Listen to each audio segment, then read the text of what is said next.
Do you know who Danny Elfman is? He made the music for these, and he made the intro music for these. From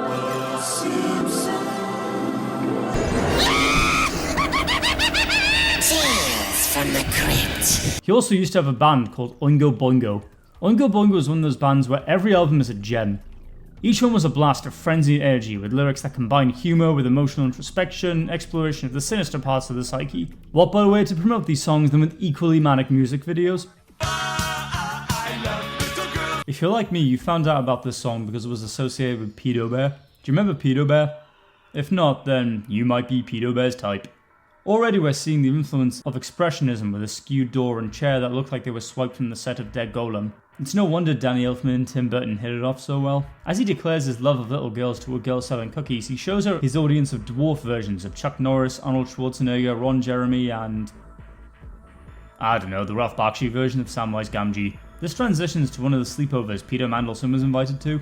When Danny repeats that the little girl is too little, a woman's attire gets more and more childish with the swirly whirly lollipop and everything, ending on her baring her fangs and biting Danny Elfman's neck. This video garnered controversy when it was released, but this part of the video clearly casts the subject matter of lusting over girls too young for you in a negative light, since this is clearly meant to look creepy and uncomfortable, with the harsh lighting on Danny Elfman's grimacing face in this shot, and I interpret this bite as being bitten by the consequences of getting with someone who's underage. Compare that with songs like Christine 16 that came out 4 years earlier.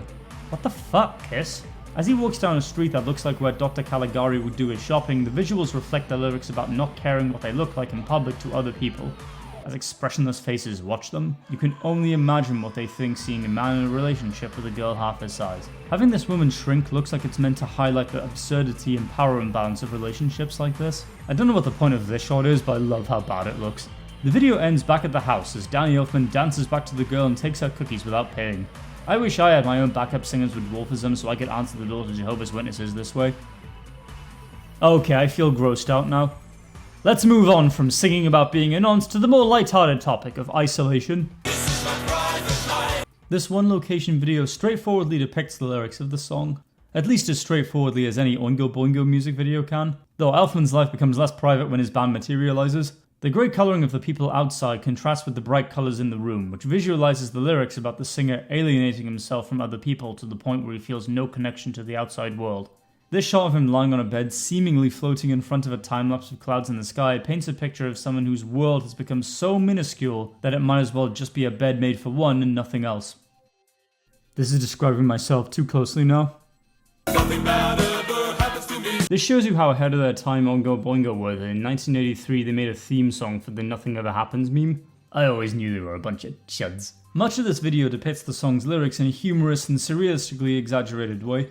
Nothing Ever Happens is a song from the perspective of someone who hears about bleak things happening to people he knows, but he just doesn't care. So there's a burglary that happens right next to Danny when he's distracted by the TV, Danny being unaware of the bath catching fire behind him, ignoring one of his bandmates being carried away, and a skeleton being stabbed and axed behind him as he dances about. Then there are some singing heads served up on plates, which some women tuck into while waiters dance, symbolising a society apathetic to and even benefiting off the suffering of others. I'm aware there might be some of you turned on by the sight of Danny Boy's bare souls. I hate you, don't talk to me. It wouldn't be an Oingo Boingo video without a poorly keyed green screen effect. This one of an island that has the band playing on it, which I interpret as a representation of the state of bliss from all the awful things happening around him, which is backed up by the nuclear blast going off in the background at the end, which nobody pays attention to.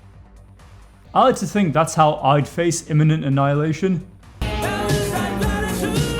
As far as I can see, the video for Gratitude has less to do with the lyrics and is more about matching the song's tone with fun visuals, like what looks like a gospel choir at a faith-healing church service, Steve Bartek playing guitar in front of an animation of the album's cover art, and autographing an album for a prison guard before getting executed. There's also a recurring theme of mysticism. Right at the beginning there's a satyr boy playing panpipes in a reflection of a pool. Then later, Daniel Man of Elves is singing to a woman using a crystal ball, who he kisses in the reflection of the same pool. That woman's place is then taken by the devil, who as you can see by Danny's positioning is meant to be a direct continuation of the crystal ball scene. This devil is taking glee in the room shaking while a poker game is played while the satyr boy jumps up and down. All ending back at the beginning in the same position, only now with a much more sinister looking devil in the reflection. I don't know how to interpret that. If there are any hardcore Oingo Boingo fans watching, please enlighten me. This one is a lot more simple.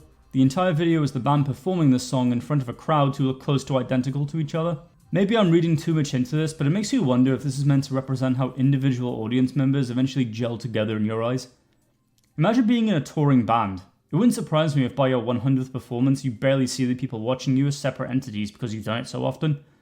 I also like the touch of when the first chorus starts with "It's just another day" and it goes from pink to blue just like a new day's sky. It's a dead man's party.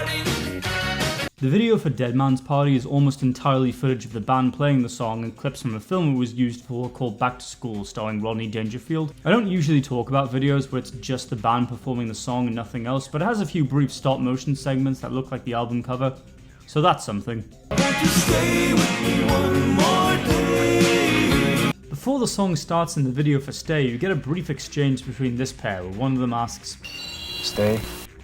Since they're on a stage and get pulled apart by stagehands, I can infer that this is part of a play and the song is meant to be an expression of this man's thoughts. It makes sense this is part of a show since the audience don't run out of the building flailing their arms when they see these Ghostbusters effects dancing.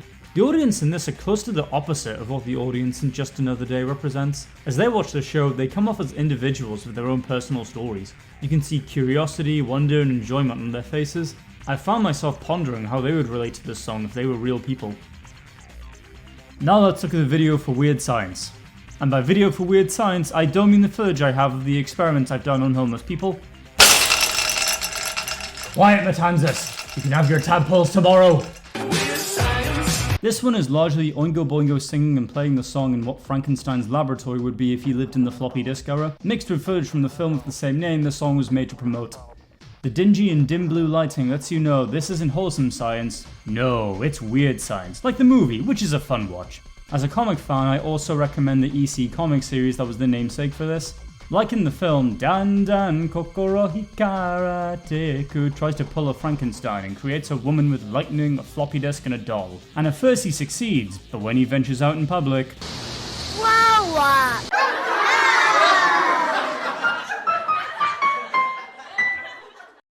Alakalas, science will have to get even weirder before I can have a monkey love affair with Mugatu.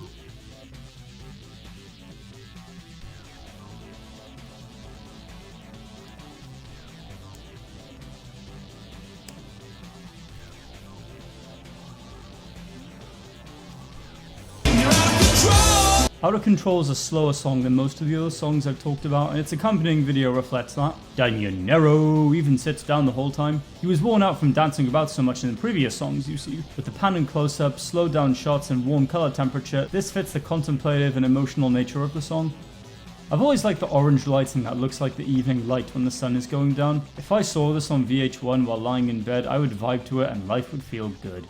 The song is about talking someone out of taking their own life, so it might not have been appropriate to have dancing skeletons and Dan the Elfman getting freaky with hobbits.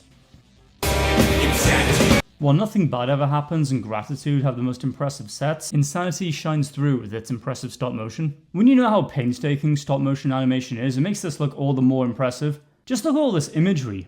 We're out of playfully weird 80s land and firmly in creepily weird 90s territory. Scary dolls, horror movie lighting, sudden quick shots, sped up dolly shots, jerky stop motion, and malicious looking shadows by far makes this the darkest video here. If you pay attention, you'll find a visual story contained in this video involving a doll in a dress and this grotesque rat monkey monster.